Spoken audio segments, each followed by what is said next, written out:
For Tugigaraw, 75% dahil 12 meters na tayo. Pumasok na siya hanggang dun sa Linaw,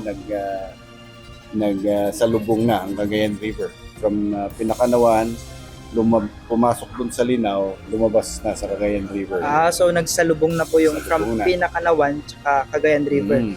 Lumawak pa ang mga lugar sa Tuguegarao City, Cagayan na nalubog na sa baha dahil sa pag-ulan na dulot ng Bagyong Uwan. Ayon sa Provincial Disaster Risk Reduction and Management Office, nasa 75% or tinatayang 37 barangay ang apektado nito.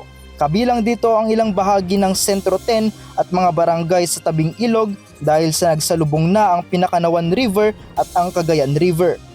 Sa ngayon ay umaabot na sa 48,000 na individual ang nasa mga evacuation centers sa buong lalawigan. Ngunit hindi pa tapos ang assessment sa ilang lugar kung maaari na bang bumalik ang mga residente sa kanilang mga tahanan. Pansamantala namang isinara sa publiko ang Buntun Bridge dahil sa umapaw na sa critical level ang tubig sa ilog. Ayon sa update ng Tuguegarao Command Center, nasa 12 meters na ang taas nito.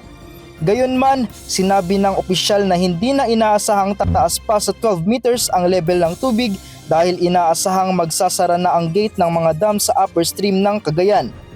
All of the upstream, yung Kawayan, Kabagan, all of Isabela, pababa na. Yung Gamo, pababa na yung mga water gauge dyan. I think magpipick na tayo sa 12 meters. Ang pansamantalang pagsara ng naturang tulay ay para siguruhin ang kaligtasan ng publiko. Mahigpit naman ang pagbabantay ng mga otoridad sa structural integrity ng tulay. Mananatiling sarado ito hanggang bumaba ang level ng tubig at matapos ang assessment ng lokal na pamahalaan sa kakayahan ng tulay at matiyak na pwede na itong madaanan.